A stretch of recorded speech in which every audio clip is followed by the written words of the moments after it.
Welcome to the Happy Black Woman Podcast, where we're on a mission to empower women to transform their lives through personal development and entrepreneurship. We bring you all the information, inspiration, and motivation you need to create a life of happiness, success, and freedom. Now, please welcome your host, the happy Black woman herself, Rosetta Thurman.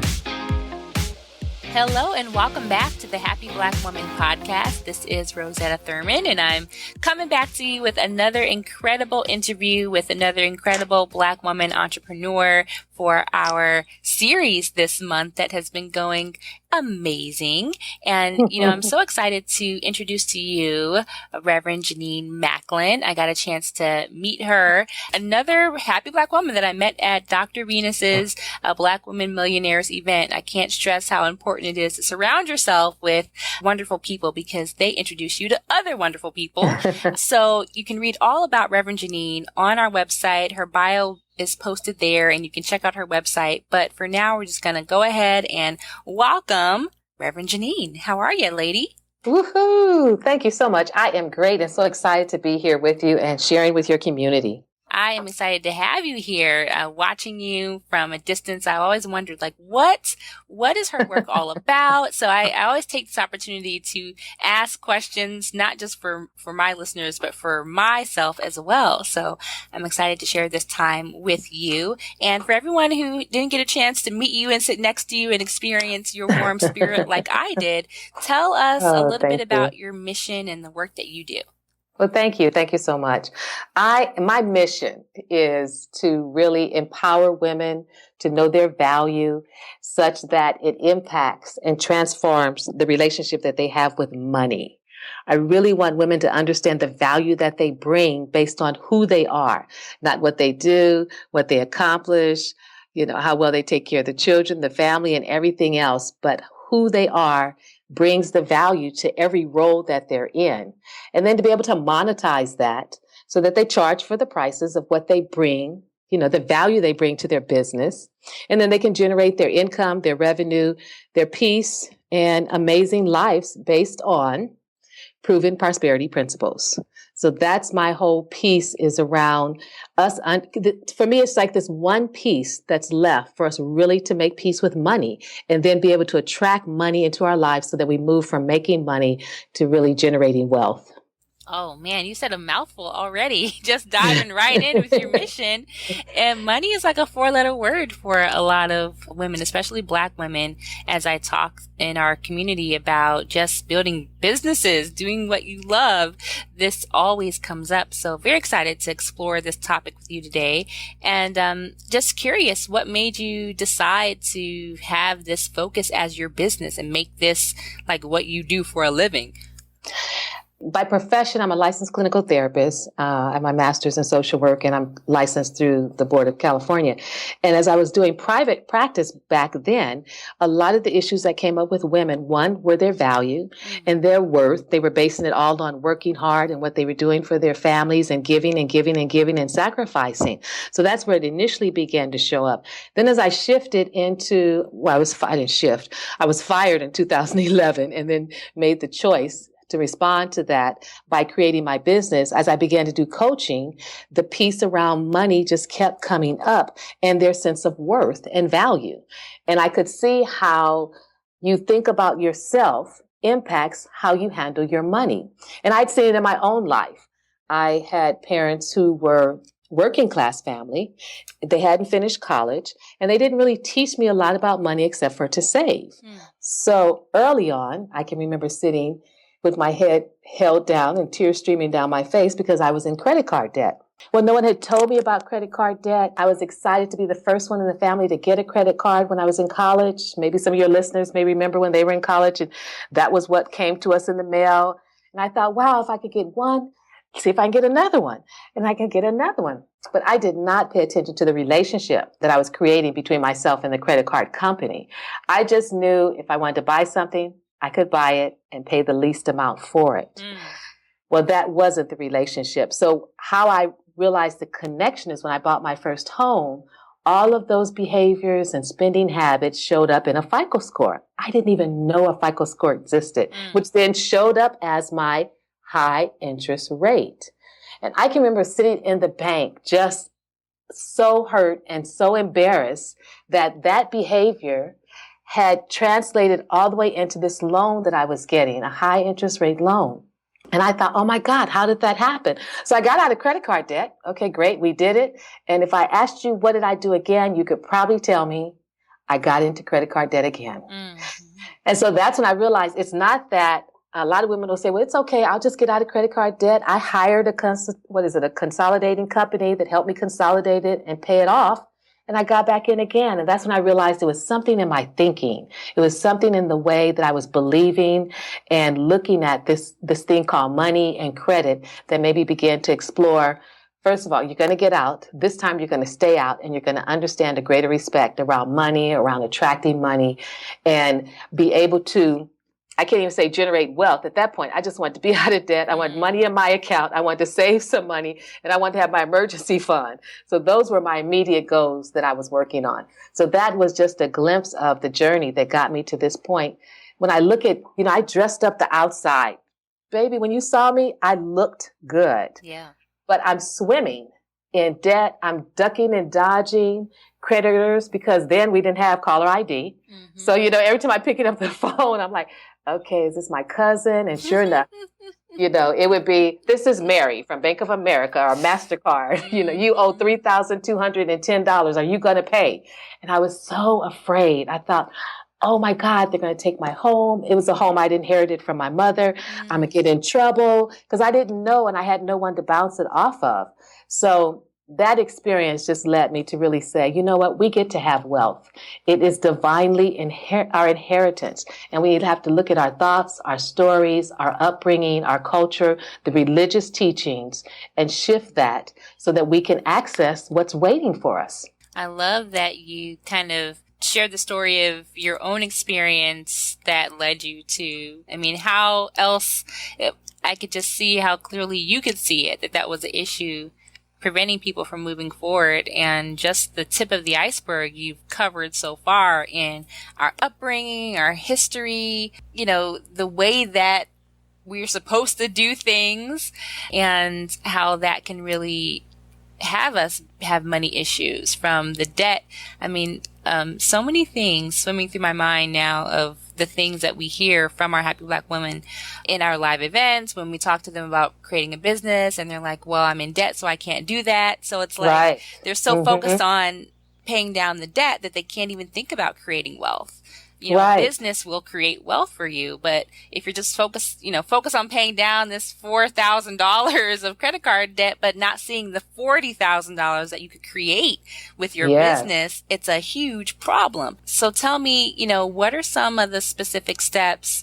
I want to get into some nitty gritty, just diving into your work. What are some steps that people can take when they're in that space of really needing you, first of all, but just for everyone listening, what are some things that they can start to think about or start doing right now? What you brought up is so true. And I think we all run into that when we're dealing with entrepreneurs and they have debt because it's so heavy. I can just remember it was so heavy on me. It was just weighing me down.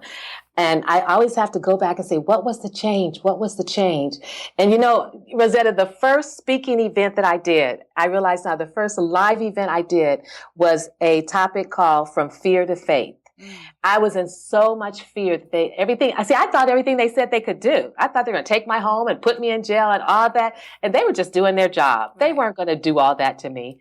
So the first thing that I remember doing was deciding that I wanted something different. And when I made that decision, the first thing I did, which put me in a different position. See, where I was, I felt like a victim and that they were ganging up on me. They were beating me up.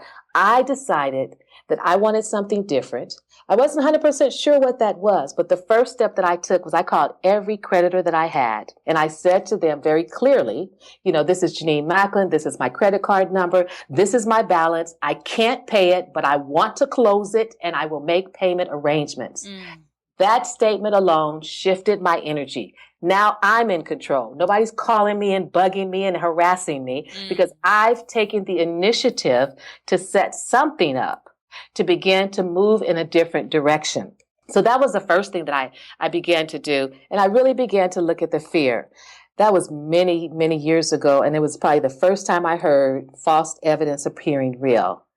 And it was so amazing to me because it seemed so real to me. But as I began to talk about, I remember doing a talk about how they weren't going to come and get my shoes and they weren't going to come and get my house and they weren't coming to get my clothes. They just wanted me to step up and be accountable for the choices I had made. Mm-hmm. So once I really got out of the, oh my God mode, that was the first thing, was make a decision that I wanted something different. I took the call, made the call to then change, to be more in charge of what was going to happen. Then I began to look at, what do I know about money? And I didn't know a whole lot about money. I'm an ordained minister, but I wasn't teaching at that point. I was still learning. So I dived into books really and reading about money, the law of attraction, that money is really, I always tell people, it's a pretty piece of paper with nice pictures on it, but it in and of itself can't do anything. Right. So I had to begin to shift the way I would think about it. And then the biggest piece though, I got a budget. And I hated having a budget because I didn't want anything telling me what to do. Right. But now I tell people, budget tells your money where to go. So, it tells the money. When I had it in my head, I could switch it around in my head and say, oh yeah, I can buy those shoes. Because in my head, I would do this juggle act. But when you write it down on a piece of paper, the budget tells your money where to go. And you can see, okay, after the rent and after the phone and after the car and after the food and maybe insurance, I don't have the money for the shoes. And then I had to make a choice. Do I want a new life, a different kind of life, and are the shoes or the shoes? Right. And so those are the constant choices we'll always have to make. And I started making different choices along the way. So I always say it's the thoughts you think, the words you speak, and then the actions you either do or do not take that's going to move you toward where it is that you say you want to go. So I help women reframe some of those stories in our head, those conversations that are lies. The church stuff about money's the root of all evil, that just confused me for a long, long time. So I had to reframe all of that. Yeah, I bet. I mean, it's a challenge to kind of go back in the past and like reboot a lot of those things, especially when you can see so much possibility for people if they can just get beyond that.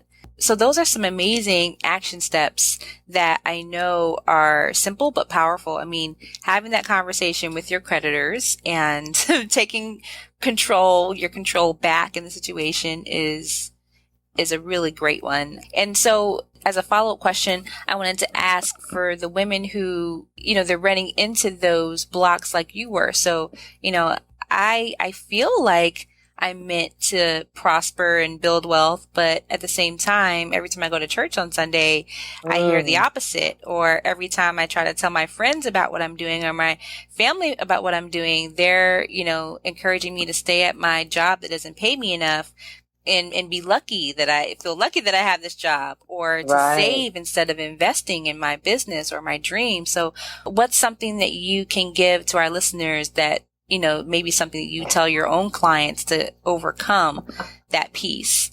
I'm laughing because part of me is like, run as fast as you can. Run. Get away from those people, right? Get away from him. I can remember being at that place. I remember getting so excited about the law of attraction. I was reading about all these possibilities. And here in California, the big spiritual store was called the Bodhi Tree. Mm-hmm. And I would just go there. My intuition was like, get this book. And I'd go back to my friends who had grown up in church. And I would say, there's a possibility you could do this. And if you use your mind, you could do this. And they were just not having it at all. And I literally stopped talking to them and found another group. I found another church. I literally found a different church to go to where what I was beginning to think, because it just resonated within me, it just made sense. I don't think this is supposed to be some big question mark a lot of times about all this. It just made sense. So I surrounded myself with some different people.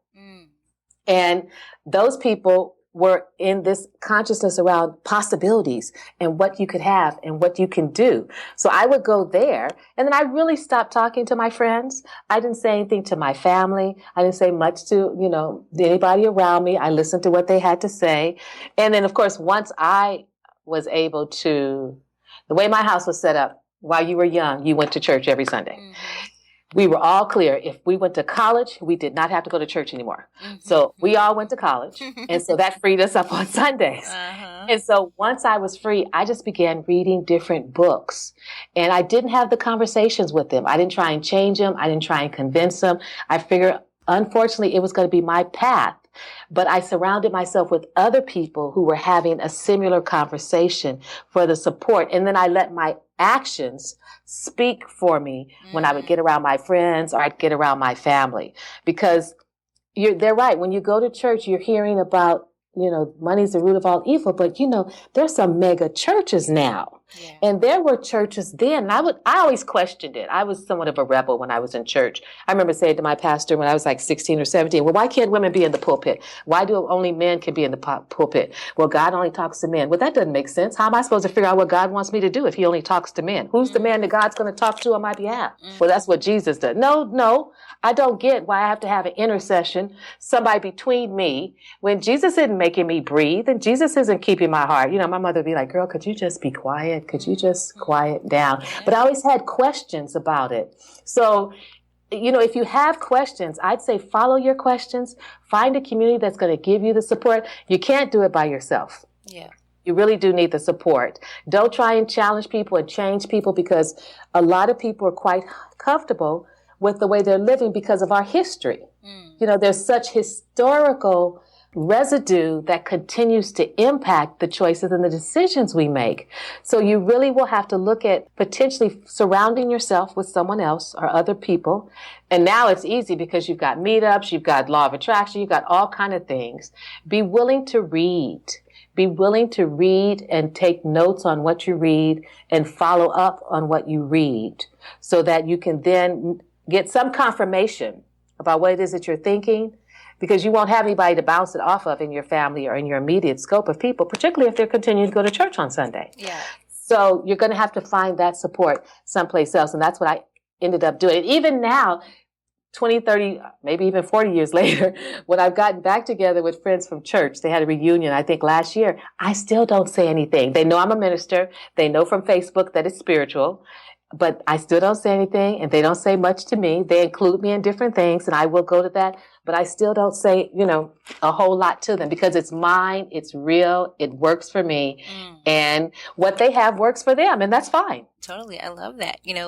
Let people be where they want to be. And a lot of times the women in our community, whenever people are stumbling, a lot of times it's because they allow other people to let them question their own path. So it's like, well, maybe I shouldn't start this business because so-and-so said it wasn't, going to work, or they're taking a different path. But I love what you said about gathering your own resources and your own support system and seeing for yourself what makes sense and then following that. Particularly if you're the first generation entrepreneur. It's like it was me with credit cards. My mom always wanted a credit card, but she never had one. She did everything with cash. Now, today, I'm not mad at her about doing everything with cash, because I primarily do everything with cash. But, you have to be willing to recognize that you're going to be the one. It's your path. It's your calling. And you find what you need that's going to support you, particularly if you're that first generation entrepreneur. They don't know. They're like, what are you doing? You better go get that job and stay on that job. And those jobs don't even exist anymore. I know. Not knowing the riches that are available, because, I consider myself to be spiritual versus religious, which a lot of ladies do also. But, there are other scriptures. I know the Bible. I've read it many times. I know there's other scriptures too that talk about the riches and everything else that is available to us. And somehow those get pushed to the side. Absolutely. I do not remember hearing those. We heard money was the root of all evil, which wasn't accurate. You can't honor two masters. One's going to do this and one's going to do that. And I thought, wow, it was just so programming and manipulative in a sense that you just have to be willing to trust your own path, and your path is yours to everybody that's listening. And you may not get someone saying, oh yeah, that's great. Girl, go on out there and start a business. Go on out there and work, do your business 9 to 5 and do your side gig your gig on the side until it grows, and then go ahead and quit your job. You're not going to get that from your family and your friends and your cousins and Pookie and homie and all that. That's not going to happen. No. But you will get people who come when they see you prospering, and they'll say, "Hey, let me hold $20." Absolutely right. I forgot about that. Yeah, when they start to see it coming, then they'll be like, "Oh yeah, so that did work, huh? So you can help a brother out." Right. No. So you really have to be mindful, because that was a great point, Rosetta. As it shifts, then they're going to come back to you, and you're going to have to be able to stand in your value and your power to be able to say, no, I did this. And I love this statement. I always say to people, I am fully confident that you are capable of taking care of whatever you need to take care of for yourself. That is a good phrase. Oh, can you repeat that? I am fully confident that you are capable of taking care of whatever you need for yourself. Mm-hmm.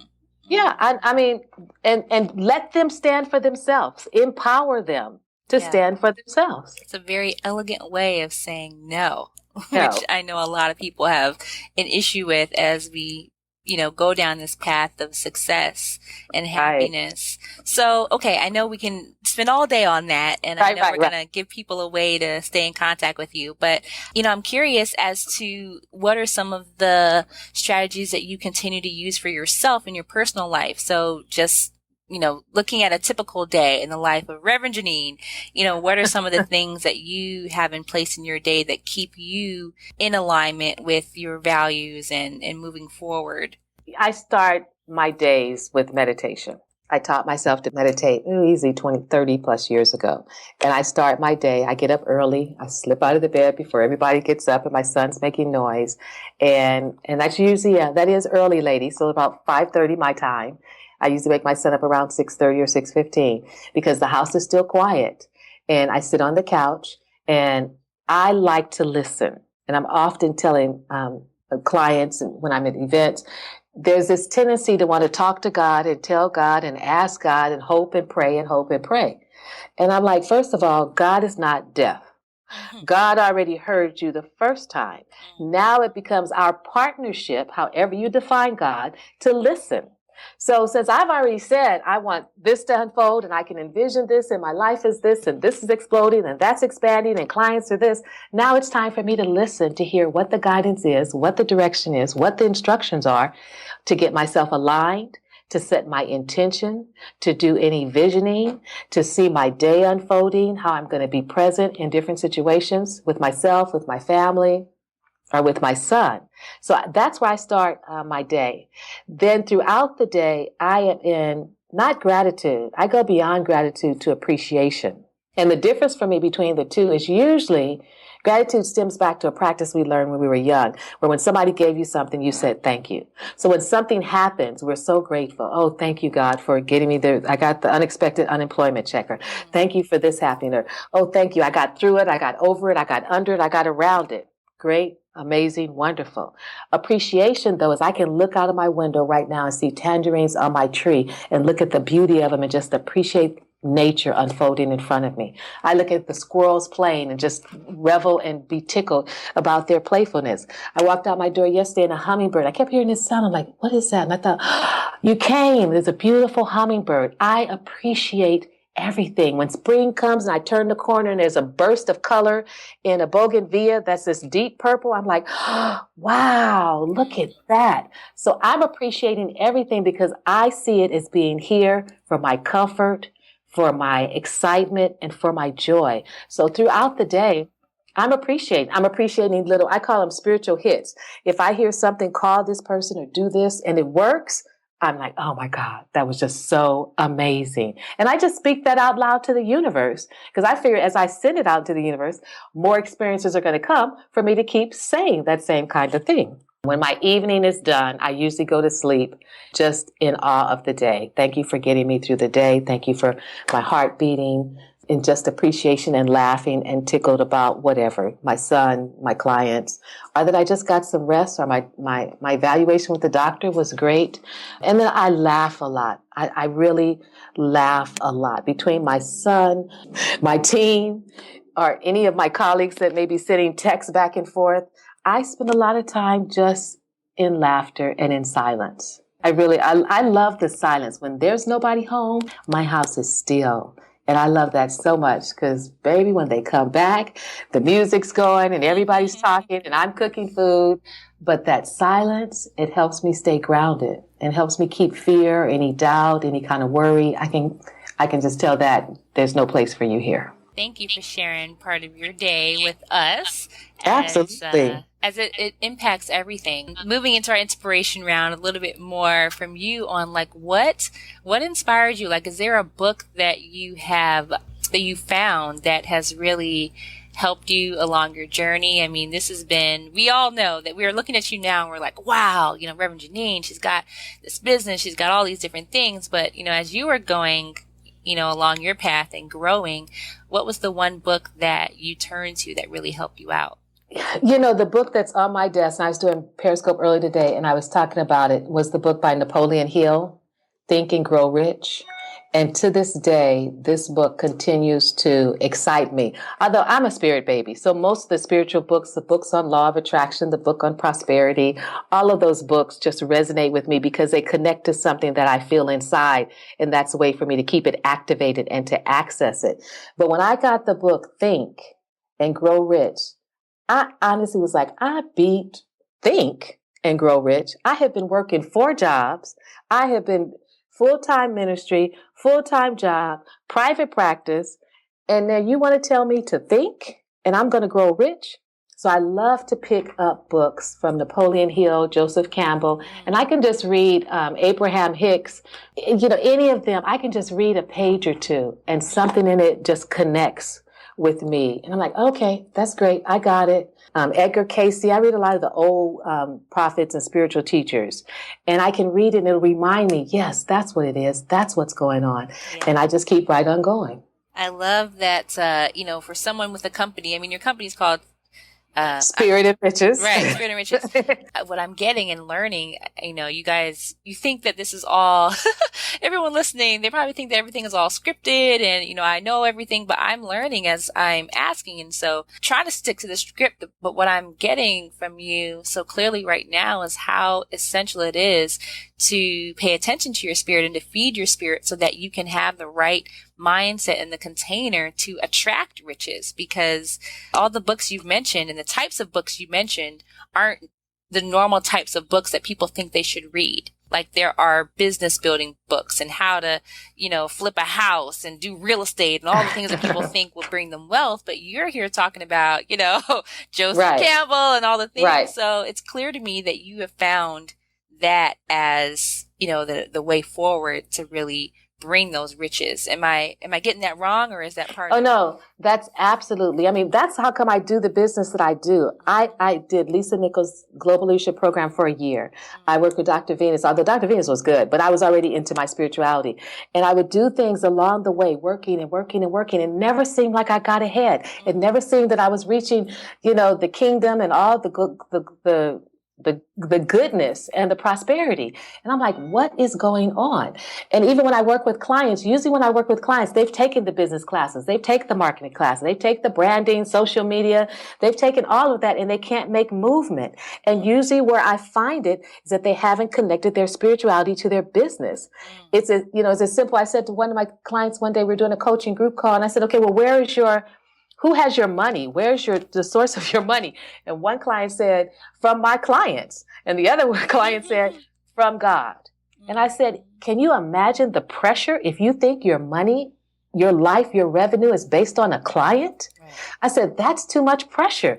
You want to I always call it leveraging the universe. You want to play in the possibilities of the universe and let the universe bring you. Now, the clients, it'll flow through them. But oh my God. And I can remember being there in the very beginning. I'm like, okay, I have to get this client, and then that's going to make this much money, and then I'll be okay. And I wore myself out. I wore myself out. So usually this is the missing piece that nobody really wants to talk about, but they're doing it on some level. I just do it. I just live it and breathe it and do it all the time. Yeah. Oh, I love it. You've given us so much wisdom already in just this half an hour that we've been together. I know we're coming to the end of our time, but I can't let you go without asking you, for your best advice. So for the women listening, most of our audience are women who are on that path of figuring out, how to start a business, doing what they love and incorporating who they are so they can walk in their purpose, leave a legacy, all that great stuff that we want to do. And if you were to give that woman, your number one tip, what would that be? Know your value. You have got to know your value. If you think your value is external, if you think it's in what you do or what you wear or what you accomplish, you will be spinning your wheels around and around and around. But when you know, and I hope this makes it really clear, that when you walk in the room, the value is your presence. It's not what you wear. It's not the car you drive. That means you can walk in the room with anything on, but you bring the value and you know what your value is. You'll be able to do anything that you want to do because you know what you bring to the table. And I think our First Lady is the best example of that because they're forever talking about what Michelle is wearing. But, Michelle was real. You can see Michelle in the same blue dress that she got from J. Crew. The next time you see her, she'll have a sweater on with that dress. The next time you see her, she'll put a belt on with that dress because she knows her value when she walks in the room. She's not concerned about what everybody's saying about what she's wearing. She can put on a pair of shorts. They gave her a hard time the time she had on shorts and some sandals, but she was going to the beach. When you know your value. And I know that's a tough one. And some women are like, well, what do you mean? Because they didn't teach us our value growing up. Our value was working hard, taking care of everybody else, doing for everybody else, sacrificing for everybody else. That's what we were taught. Right. But I need for you to know, baby girl, it's who you are. And when you dive deep inside of you and recognize that God created you as woman and you are amazing, then everything else, all your skills and your talents and everything, all those wonderful gifts that you have to transform lives and start your business, those are the add-ons to the amazing person that you already are. Oh, yes. I love that. Oh, we can do a whole podcast just on that. Know your value. Know value. Yes. I know that spoke to so many women listening right now because they're thinking they have to go out and get another degree, more letters behind their name, but just remembering that they were created with value already without any additional add-ons, as you said. Oh, I love that. I mean, look at who Lisa didn't finish any college. I'm going to speak with Lisa Nichols tomorrow, and she's, she popped on on Yahoo yesterday as who was the woman who had $12 in her account and is now have a millionaire status. Les Brown. Les will tell you he was what they say he was mentally educatable. And look at him. You're talking about millionaires who have no degrees. So please know the value that you bring. And they'll tell you they didn't know it in the beginning either, but they stayed the course, stayed true to their vision, to what was stirring up in their heart, and they learned their value. Absolutely. Amazing examples. Oh, thank you so much for sharing time with us today. Absolutely. And I know that everyone wants to stay in touch with you. This is just the beginning of the relationship. I know you've got some virtual events going on, and also you've got some goodies on your site. So where can people go to learn more about you? They can find me at spiritandriches.com. Wonderful. Spiritandriches.com. Fantastic. You're going to want to stay close to Reverend Janine. She's got a lot of things going on, and you're going to want to tune into everything because this is a process that takes a while. It's not an overnight process. You don't listen to a podcast and now your money issues are resolved. It is something that I'm walking in, that so many of our Black women entrepreneurs are walking in, and we're all somewhere different on the continuum, on the path. So thank you for being so generous with the resources that are on your website. What I would encourage people to do is to go back, listen back to the recording, look at the show notes, and look at all of the resources that Reverend Janine shared, the book that she shared, and definitely check out her website. So thank you guys for listening. If you haven't listened to our previous episodes with our previous interviews for this series, you're missing out. All the ladies have been sharing valuable wisdom with you for free. We are not going to send you an invoice or a bill for this podcast. So take advantage, take notes, fill yourself up, and move forward. Until next time, have a wonderful day, ladies. Thanks for listening. Bye-bye. Thank you for joining us on the Happy Black Woman podcast. If you want all the show's notes from today's episode, go to happyblackwomanpodcast.com. Plus, we'll send you a copy of Rosetta's free life mapping workbook. We look forward to empowering you next time. And until then, do something this week that makes you happy.